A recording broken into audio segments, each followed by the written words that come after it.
Hello class आज की video में बेटा हम डिस्कस करने जा रहे हैं वेक्टर। ठीक है, कोशिश करेंगे हम क्या कहते हैं पूरे के पूरे कंसेप्ट एक ही वेक्टर एक ही वीडियो में डिस्कस कर ले ताकि आप पेपर के लिए प्रॉपर रिवीजन।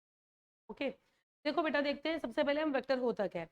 अब क्लास 9th के अंदर बेटा हमने एक टर्म पढ़ी थी वेक्टर क्वांटिटी और स्केलर क्वांटिटी, अगर आप लोगों को याद है तो बेटा वहां पर हमने क्या करा था, हमने बोला कोई भी क्वांटिटी जिसके मैग्नीट्यूड भी जिसका डायरेक्शन भी है तो उसको बेटा हम क्या बोलेंगे वेक्टर।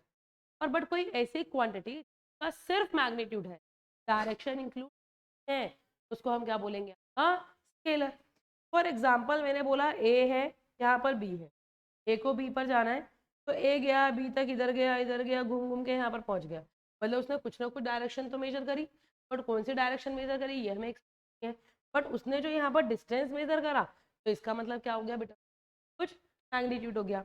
तो यानी यहाँ पर ए ने बी से जब कवर करा तो वो क्या हो गया आपका डिस्टेंस, जहाँ पर मैग्नीट्यूड तो है बट कोई भी फिक्स डायरेक्शन गुड नहीं है।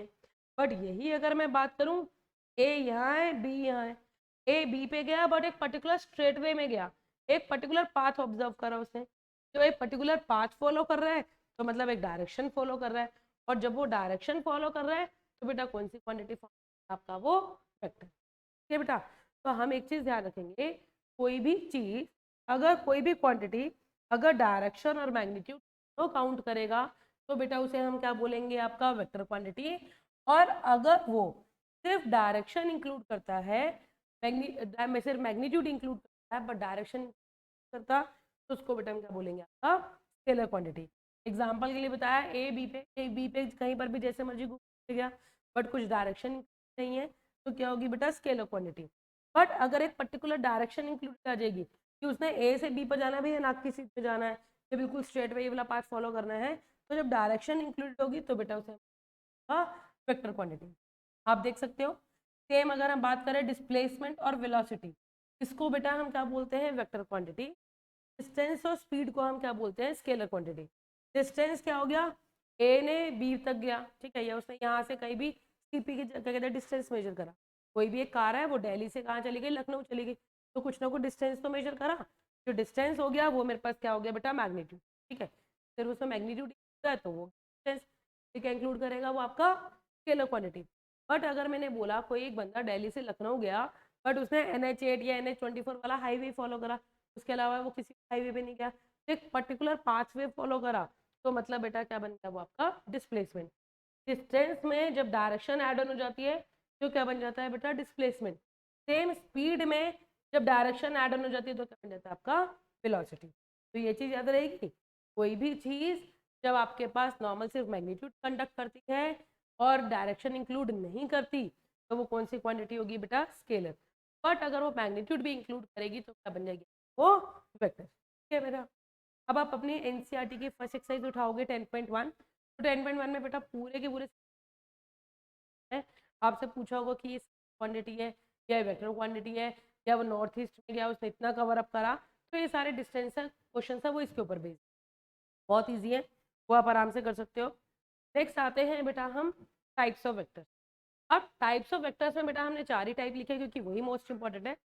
सबसे पहले बात करते हैं हम इक्वल वेक्टर। मैंने एक वेक्टर बनाया बेटा ए यहाँ, एक दूसरा वेक्टर बना दिया बी यहाँ।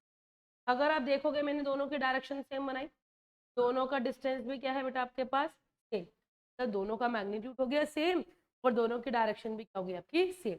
तो कोई से भी दो वेक्टर का मैग्नीट्यूड सेम है कि डायरेक्शन भी सेम है तो बेटा हम क्या बोलेंगे इक्वल वेक्टर्स। ओके, फिर नेक्स्ट आता है मेरे पास को इनिशियल वेक्टर। को का मतलब होता है सेम, इनिशियल मतलब स्टार्टिंग, तो ऐसे दो वेक्टर जिनका स्टार्टिंग पॉइंट बेटा हमारे पास क्या है सेम। अगर मैं बोलूँ ओ ए वेक्टर है, ठीक है हो गया, फिर ओ से यहाँ पर एक बी वेक्टर गया, तो ये जो ए वेक्टर है या ये बी वेक्टर है इनका स्टार्टिंग पॉइंट क्या है बेटा आपका सेम, तो इनको हम क्या बोलते हैं आपका को इनिशियल वेक्टर। नेक्स्ट क्या आता है बेटा फ्री वेक्टर। ये मेरा वेक्टर है तो फ्री वेक्टर क्या बोलेंगे, अगर मैं इस मैग्नीट्यूड को चेंज की डायरेक्शन को चेंज किए बिना इसको जहां वहां कहीं पर भी मूव कर दूं, मतलब इसके पैरेलल में मैंने इसको यहाँ मूव कर दिया, इसके पैरेलल में मैंने इसको यहाँ लगा दिया, या मैंने इसको यहाँ लगा दिया या यहाँ लगा दिया, यहाँ शिफ्ट कर दिया, तो इसको बेटा हम क्या बोलते हैं, फ्री वेक्टर। क्या तो फ्री वेक्टर। और इसी प्रॉपर्टी के हिसाब से बेटा जो मेरी प्रॉपर्टी होती है कोलिनियर की और पैरेलल वेक्टर की, वो क्या चलती है बस सेम। कैसे? जैसे सपोज करो मैंने बोला है आपके पास एक लाइन एल है, ठीक है, और यहाँ पर एक वेक्टर है ए, यहाँ पर एक वेक्टर बस बी। तो मैंने क्या बोला, ए वेक्टर क्या हो गया बी वेक्टर के पैरेलल है, दोनों की डायरेक्शन है और दोनों आपस में क्या होते हैं, प्रोपोर्शनल हो सकते हैं। क्या हो सकता है, ए ये है, बी है, तो इस केस में भी मैं क्या बोल सकती हूँ, ए क्या है बी के पैरेलल। तो जब ए बी के पैरेलल है तो वो कुछ ना कुछ रेट से प्रोपोर्शनेट होगा। तो पैरेलल की कंडीशन में बेटा हम क्या रखेंगे कि A vector equals to lambda B vector. ये लैम्डा कुछ भी हो सकता है, 1 2 और वट एवर।